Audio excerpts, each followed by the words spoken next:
여러분 안녕하십니까? 4월 17일 굿모닝 MBN 시작합니다. 먼저 오늘의 주요 뉴스입니다. 4.15 총선에서 180석을 차지한 민주당이 여야 합의를 통해 다음 주 추경 심사에 착수해 4월 중에 처리하겠다고 말했습니다. 재난지원금 지급 시기에 대해선 전 국민 대상으로 5월에 신속 지급되도록 추진할 생각이라고 밝혔습니다. 기록적인 참패를 당한 통합당이 해산까지 검토하는 등 혼란에 휩싸였습니다. 거물급 후보들이 모두 낙선하면서 홍준표, 김태호 등 통합당 출신 무소속 당선인 4명의 행보에 관심이 쏠리고 있습니다. 성착취물 영상을 제작해서 유포한 혐의를 받는 조주빈의 공범 18살 강훈의 얼굴이 오늘 오전 8시 공개됩니다. 강훈 측은 신상공개 취소 소송을 신청했지만 법원은 공익이 우선이라며 기각했습니다. 초등학교 1, 2, 3학년을 제외한 전국 초중고교가 어제 온라인 수업으로 새 학기를 시작했습니다. 400만 명에 가까운 학생들이 학습 사이트에 접속하면서 오전 한때 접속이 지연되기도 했습니다. 일본 내 코로나19 확진자가 10,000명을 넘자 아베 총리가 긴급 사퇴를 전국으로 확대했습니다. 자민당 내에서 총리 퇴진론이 나오는 가운데 아베 총리의 부인이 지난달 단체 관광에 참석한 사실이 알려져 구설에 올랐습니다. 총선에서 완패를 당한 김종인 총괄선거대책위원장은 미래통합당의 변화가 부족했다며 패배를 인정했습니다. 황교안 대표도 그젯밤 이 패배에 대한 책임으로 대표직에서 사퇴했습니다. 권용범 기자입니다. 지역구와 비례를 포함해 103석 확보에 그친 미래통합당은 패배 충격을 감추지 못했습니다. 여의도 차르라는 별명에서 패장으로 전락한 김종인 총괄선거대책위원장은 입술을 굳게 다문 채 침통한 표정으로 사과했습니다. 통합당의 변화가 모자랐다는 걸 인정합니다.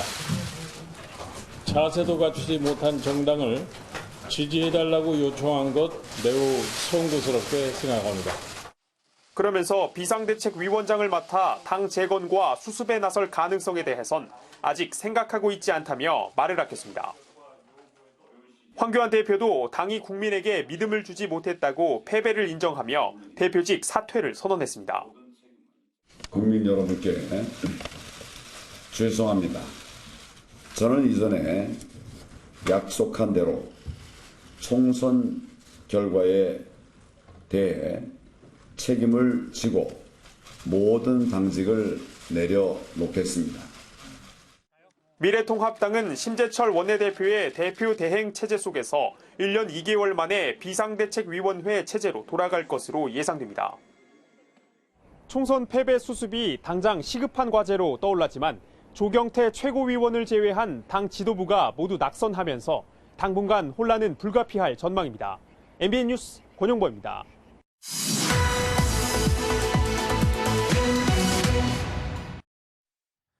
여당이 전체 의석수의 5분의 3인 180석을 확보한 반면 이 제1야당인 미래통합당은 개헌 저지선인 100석을 겨우 넘기는 참패를 겪었는데요. 민주당은 향후 국정 운영의 주도권을 쥐게 됐지만 이 미래통합당은 당장의 수습이 시급한 상황입니다.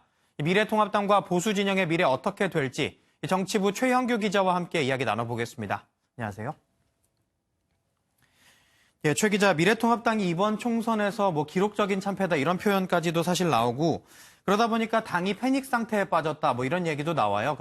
그러면 이 현재 당 상황이 어떻습니까?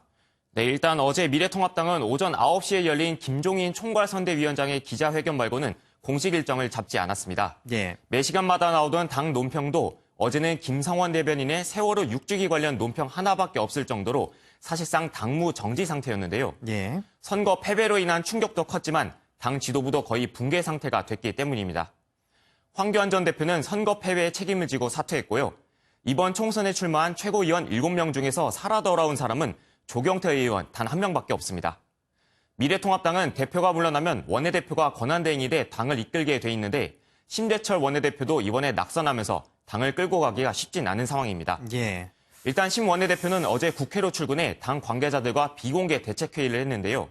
잠시 후 오전 10시에 중앙선거대책위원회 해단식이 열리는데 여기서 앞으로 당 운영 방안에 대한 언급이 나올 것으로 보입니다. 네, 그렇군요. 결국 지금 지도부가 사실상 마비가 되면서 권력 공백 상태에 왔고 또 이 당의 간판급 주자들이 또 대거 낙선하지 않았습니까? 앞으로 당을 이끌 사람들 누가 있을까요? 일단 당이 말씀 그대로 비상 상황이기 때문에 당 안팎의 거물급 인사를 비상대책위원장으로 데리고 와야 한다. 이런 얘기가 나오고 있습니다. 예. 먼저 선거 과정에서 또 어제 선거 결과에 대한 기자회견에서도 당의 변화를 강조했던 김종인 총괄선대위원장이 언급되는데요. 예. 당 수습이 먼저 급선무인 만큼 경륜이 있는 김 위원장 체제로 전열을 가다듬어야 한다는 건데 일단 김 위원장은 선을 그었습니다. 발언 들어보시겠습니다. 아니 내가 여기 올 때서부터 분명하게 말씀을 드렸는데 선거하는 데까지가 내가 할 수 있는 임무라고 생각을 하고 선거가 끝나면은 뭐 때없이 내가 일상의 생활로 돌아간다고 얘기를 했어요. 또 당내에서는 최고위원 중에서 유일하게 생존한 조경태 의원이나 정진석, 주호영, 서병수 의원 등 최다선인 5선 의원들이 당권 도전에 나설 것이라는 얘기도 나오고 있고요. 예. 선대위에 참여하진 않았지만 전국을 누비며 후보들을 지원 유세한 유승민 의원의 역할론도 언급되고 있습니다. 또 무소속으로 출마했다가 당선된 홍준표 전 대표, 김태호 전 경남도지사도 복당한 뒤 당 재건에 나설 것이란 관측도 나오고 있고요. 예. 당 일각에선 이번 선거에서 3석을 확보한 국민의당과 합당한 뒤 안철수 대표에게 비대위원장을 맡겨야 한다. 이런 주장도 나오고 있습니다. 네. 뭐 여러 인물들이 거론되고 있긴 하지만 사실 수습이 쉽지만은 않을 것 같습니다. 예, 그렇다면 이 새 지도부가 어떻게 구성될지도 관심이 좀 모아지고 있는데 이 부분 앞으로 어떻게 진행될까요? 네, 미래통합당 입장에서는 일단 전례를 찾아보기 힘들 정도의 일이다 보니 다양한 시나리오가 나오고 있습니다. 예. 당 일각에선 당의 해체도 검토하고 있다. 이런 말까지 나올 정도인데요. 일단 유력한 시나리오 중 하나로는 비상대책위원회 체제 전환이 꼽히고 있습니다. 예. 비대위 체제 이후에는 전당대회를 열어 새 당대표를 뽑게 되는데 예. 이 전당대회를 일정보다 일찍 열어 새 지도부를 빨리 뽑자는 조기 전당대회 주장도 나오고 있습니다. 둘 중 어떤 것을 할지는 당대표 권한대행이 결정하는데 지금 권한대행인 심재철 원내대표가 결정하거나 최고위원 중 유일하게 당선된 조경태 의원이 결정해야 한다는 얘기도 나옵니다. 또 이번 21대 국회가 시작하면서 새로 뽑힐 원내대표가 권한대행을 맡아야 한다. 이런 주장도 있습니다. 예. 새 지도부가 언제 출범할지에 대해서는 아직 불투명한데요. 21대 국회가 구성되는 5월쯤에는 비대위 체제로 갈지 아니면 조기 전당대회를 열지에 대한 윤곽이 나올 것으로 보입니다. 예. 네, 뚜껑은 열렸고 국민은 선거에서 냉혹한 심판을 했습니다. 역대 최대 위기를 맞았다는 평가를 받는 보수 진영의 행보 지켜봐야겠습니다. 지금까지 정치부 최형규 기자였습니다. 고맙습니다. 경찰이 박사방 운영자 조주빈에 이어 운영자급 공범으로 지목된 닉네임 붓다의 신상도 공개했습니다. 강훈, 만 18살입니다. 강훈 측은 신상 공개를 미뤄달라고 요청했지만 법원이 기각하면서 오늘 오전 포토라인에서 강훈의 얼굴이 공개될 예정입니다. 안병욱 기자가 보도합니다. 지난 9일 텔레그램 박사방 운영자 조주빈의 공범으로 영장 실질 심사에 출석한 일명 붓다. 조주빈하고 어떤 관계십니까? 어떤 짓이 받으셨습니까? 신상정보 공개심의위원회를 연 경찰은 붓다에 대한 신상정보를 공개하기로 결정했습니다. 이름 강훈, 만 18살. 조주빈의 주요 공범이자 참여자를 모집하고 성착취물을 제작 유포하는 데 적극 가담한 혐의를 받고 있습니다. 특히 강훈은 신상공개 대상에서 제외되는 미성년자이지만 만 19살이 되는 해를 맞은 사람은 제외한다는 규정과 아동, 청소년을 비롯한 이들에게 지속적으로 심각한 피해를 야기한 점 등에 따라 미성년자로서는 처음으로 신상공개 대상이 됐습니다. 강훈 측은 신상공개 행정처분에 대해 집행정지 신청을 냈지만 법원은 이를 기각했습니다. 법원은 동일한 유형의 범행을 방지해야 할 사회적 필요성이 있고 신상 공개에 따른 공익이 개인의 이익보다 우선한다는 기각 이유를 밝혔습니다. 이에 따라 경찰은 예정대로 오늘 오전 검찰 송치 전 강훈의 얼굴을 포토라인에서 공개할 예정입니다. MBN 뉴스 안병욱입니다. 검찰이 국내에 마약을 대량으로 유통한 40대 여성 지모 씨를 재판에 넘겼습니다. 온라인 대화명 아이리스, 마약 여왕으로 불리던 지 씨가 미국에서 검거된 지 약 3년 10개월 만인데요. 코로나19가 창궐한 미국에서 강제 송환한 만큼 검사와 격리 구금을 거쳐 구속 기소했습니다. 김보미 기자입니다. 방호복을 입은 채 수갑을 찬 여성이 의자에 앉아 있습니다. 미국에서 SNS 등을 통해 국내에 다량의 마약을 팔아온 44살 지모 씨입니다. 마약 여왕 아이리스로 불리는 지 씨가 미국에서 검거된 지 약 3년 10개월 만인 지난달 31일 국내로 강제 소환됐습니다. 검찰은 3명의 수사관으로 구성된 호송팀을 미국으로 보내 지 씨의 신병을 인수했는데 지 씨와 호송팀은 인천공항에 도착한 직후 방호복을 입고 코로나19 검사를 받았습니다. 지 씨는 잠복기가 지날 때까지 격리 구금됐고 호송팀도 2주 자가격리했습니다.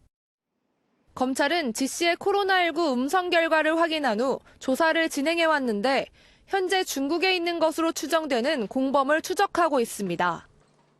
지 씨는 지난 2015년 1월부터 10월까지 미국에서 스마트폰의 위챗을 통해 14차례에 걸쳐 필로폰과 대마 등 약 2,300만 원 상당의 마약을 국내로 밀반입한 혐의를 받습니다.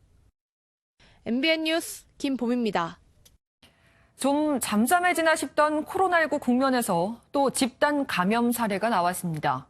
경북 예천에서 불과 일주일 새 30여 명이 넘는 추가 확진자가 나왔는데요. 방역당국은 사회적 거리두기 원칙을 지키지 않은 것이 원인이라고 보고 있습니다. 심가연 기자입니다. 지난 9일 5명이었던 경북 예천의 코로나19 확진자 수가 불과 일주일 새 36명으로 크게 늘었습니다. 확진자 가운데 상당수는 최초 확진자인 40대 여성을 비롯해 여성의 가족과 함께 목욕탕, PC방 등 다중시설을 이용한 것으로 알려졌습니다. 방역당국은 초기 확진자들이 사회적 거리두기 원칙을 지키지 않아 삽시간에 퍼진 바이러스가 집단 감염을 일으킨 것으로 보고 있습니다.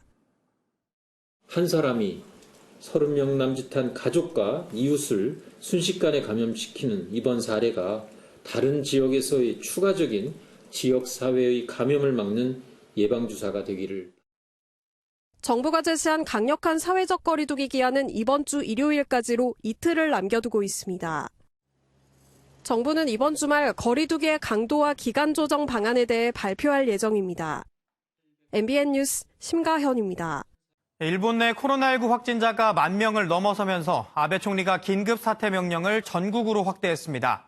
하지만 항상 한 박자 늦은 아베 총리의 코로나 대응이 도마에 오르면서 이 자민당 내부에서 아베 총리 6월 퇴진론이 나오고 있습니다. 신재우 기자입니다. 아베 신조 일본 총리가 도쿄도와 오사카부 등 7개 지자체에만 적용했던 긴급 사태 조치를 전국으로 전격 확대 발령했습니다. 4月7日に宣言した緊急事態措置を実施すべき区域を7都府県から全都道府県に拡大することといたします。 일본의 누적 확진자가 10,000명을 넘어서고 긴급 의료 체계가 마비되는 등 코로나19 확산세가 꺾이지 않자 비상체제를 확대한 겁니다. 경제적으로 어려움을 겪는 가구에 선별적으로 30만 엔을 지급하기로 했던 기존 방침도 철회하고 전 국민에게 현금 10만 엔을 일괄 지급하기로 결정했습니다. 수급 요건이 까다롭다는 비판이 이어지자 계획을 변경한 건데 일본 정부는 이미 가기 결정이 끝난 추경 예산안을 이례적으로 다시 작성하게 됐습니다. 늑장 대응과 갈팡질팡 정책에 대한 비난 여론이 높아지는 가운데 아베 총리의 부인 아키에 여사가 지난달 정부의 외출 자제령에도 지방에 단체 관광을 간 사실까지 드러나 논란이 불거졌습니다. 여러 구설이 겹쳐 정권 지지율이 급락하자 일본 마이니치 신문은 자민당 내에서 아베 총리의 6월 퇴진설이 나온다고 보도했습니다. MBN 뉴스 신재우입니다. 코로나19 대응을 위한 국제 공조를 다지는 G7 정상회의에서 미국 백악관이 세계보건기구 WHO의 책임론을 제기했습니다. WHO의 중국의 입김이 강하게 작용한다고 보는 트럼프 대통령의 생각이 담긴 책임 제기로 보입니다. 박통일 기자입니다. 코로나19 위기 대응 논의를 위한 주요 7개국 정상 간 만남은 화상으로 진행됐습니다. 각국 정상들은 위기 극복을 위해 필요한 모든 조치를 취하기로 뜻을 모았습니다. At the same time, I think the one thing the coronavirus has taught us is the value and the importance of international cooperation. 이 자리에서도 미국은 세계보건기구 WHO의 대응을 꼬집었습니다. 백악관은 화상회의 직후 낸 성명에서 G7 정상들이 WHO의 문제점에 대한 개혁을 요구했다고 밝혔습니다. G7 국가들이 매년 10억 달러 이상을 기부하는 것을 인식하고 있으며 전염병 대응과 관련한 WHO의 투명성 부족, 관리 부족에 초점을 맞췄다고 백악관은 말했습니다. 이에 반해 메르켈 독일 총리는 WHO를 비롯한 국제 공조를 지지한다고 밝혀 미국의 입장과는 온도차를 보였습니다. 미국에서는 지난 한 주 524만 건이 넘는 실업수당 청구 건수를 기록한 것으로 집계됐습니다. 최근 4주간 코로나19 사태에 따른 누적 실업수당 청구 건수는 2,200만 건에 달합니다. 미국 CNBC는 지난 4주간 줄어든 일자리가 2009년 11월 금융위기 직후 새로 생긴 일자리 규모와 비슷하다고 지적했습니다. MBN 뉴스 박통일입니다. 세월호 참사 6주기를 맞은 어제 검찰이 세월호 특별조사위원회 활동을 방해한 혐의로 고발된 조대환 전 부위원장을 소환했습니다. 조 전 부위원장은 박근혜 정부 마지막 민정수석이자 당시 새누리당 추천 특조위원이었는데 이 세월호 의혹은 전부 지어낸 것이라고 주장했습니다. 임성재 기자입니다. 마스크를 쓴 조대환 전 세월호 특별조사위원회 부위원장이 검찰 청사에 모습을 드러냅니다. 검찰 세월호 참사 특별수사단은 참사 6주기에 조 전 부위원장을 전격 소환했습니다. 검찰은 조 전 부위원장을 상대로 특조위 구성과 활동기간 축소 등 활동 전반에 당시 청와대의 입김이 작용했는지 캐물었습니다. 또 지난 2015년 1월 특조위 설립 준비 단계에서 해양수산부 파견 공무원 3명에게 복귀를 지시한 경위도 조사했습니다. 조 전 부위원장은 진상조사를 방해한 건 자신이 아니라고 주장했습니다. 세월호에 대해서 말이 많은데 그거는 전부 지어낸 얘기예요. 국가 책임을 운행하는 것은 다 전체주의적 사고입니다. 조 전 부위원장을 시작으로 김기춘 전 대통령 비서실장 등 당시 정권 핵심 인사들에 대한 검찰 소환도 임박한 것으로 점쳐집니다. 한편 문재인 대통령은 SNS를 통해 사회적 책임을 유산으로 남겨준 아이들을 기억한다며 진상규명에 최선을 다하겠다고 강조했습니다. MBN 뉴스 임성재입니다. 여성들은 성숙기를 지나 노년기로 접어들면서 누구나 갱년기를 겪게 되는데 얼굴부터 가슴까지 열이 나고 의욕도 없고 우울증까지 엄습합니다. 이 가짜 백수호 사태 이후 여성 갱년기 건강기능식품 시장이 다시 성장세를 타고 있는데 이 주도권 싸움이 치열합니다. 김수영 기자입니다. 중년 여성의 몸과 마음의 건강을 위협하는 갱년기. 여성 호르몬이 감소하면서 안면 홍조와 손발 저림, 심리적으로는 불안감과 우울증으로 이어집니다. 10년 뒤 여성 절반이 50세 이상의 사회에 진입할 전망인데 가짜 백수호 파문 이후 침체기를 겪었던 갱년기 건강기능식품 시장에 주도권 잡기 경쟁이 치열한 상황입니다. 홍삼과 백수호 등으로 대표되던 시장에 유산균 균주가 도전장을 내밀었습니다. 2017년 한국식품연구원이 세계 최초로 개발한 유산균 균주 YT1으로 갱년기 쥐에게 이 유산균을 4개월 정도 투여했더니 단기 기억력과 골밀도 등의 증상 완화를 보였습니다. 골밀도가 갱년기 쥐 모델에서 약 10% 감소하는 것을 알 수 있었고요. YT1 투여를 통해서 개선하는 효과를 확인하였습니다. 공동 연구를 통해 기술 이전을 받은 국내 한 회사가 유산균 갱년기 제품을 만드는 데 성공하며 제품의 다변화를 꾀했습니다. YT1의 인체 적용 시험 결과 여성 갱년기 증상 개선 효과를 확인하였고 이를 바탕으로 식약처로부터 여성 갱년기 기능성을 인정받을 수 있었습니다. 갱년기 진단 지표인 쿠퍼만 지수 평가 항목, 즉 안면 홍조와 손발 저림, 우울증, 피로감 등 11가지 항목에서 개선 효과가 나타났고 갱년기 삶의 질 평가 지수에서도 완화 효과를 확인했습니다. 장 건강은 물론 대장암 치료와 면역력 강화, 미세먼지 퇴치 등으로 영역을 넓힌 유산균, 홍삼과 백수, 회화나무 추출물 등으로 대표되는 갱년기 식품 시장에 유산균 기술이 도전하면서 주도권 잡기 경쟁도 치열하게 전개될 전망입니다. MBN 뉴스 김수영입니다. 다음은 굿모닝 월드입니다. 짜장이냐 짬뽕이냐 양념이냐 후라이드냐 각자의 매력이 뚜렷해서 둘 다 놓치고 싶지 않을 때 참 고민이 되는데요. 아마 이 친구도 그랬나 봅니다. 줄무늬가 아름다운 얼룩말과 작고 다부진 몸집의 당나귀. 이 둘의 매력을 딱 반반 물려받은 새끼가 케냐의 한 국립공원에서 포착됐습니다. 이곳에 사는 어미 얼룩말이 얼마 전 새끼를 낳은 건데요. 다리에만 양말을 신은 듯 예쁜 줄무늬를 가지고 있습니다. 드물긴 하지만 이런 사례가 종종 있었다는데 새끼가 무리에 잘 적응해서 무럭무럭 자랐으면 좋겠네요. 흥미로운 구경거리를 발견하면 흔히 영화 관람에 빗대어 팝콘각이라는 말을 쓰곤 하는데요. 이 친구에겐 우리가 피자각이었던 걸까요? 미국 필라델피아의 한 가정집 뒷마당에서 촬영된 영상인데요. 다람쥐과 동물인 마멋이 피자 한 조각을 들고 야금야금 맛있게 먹고 있습니다.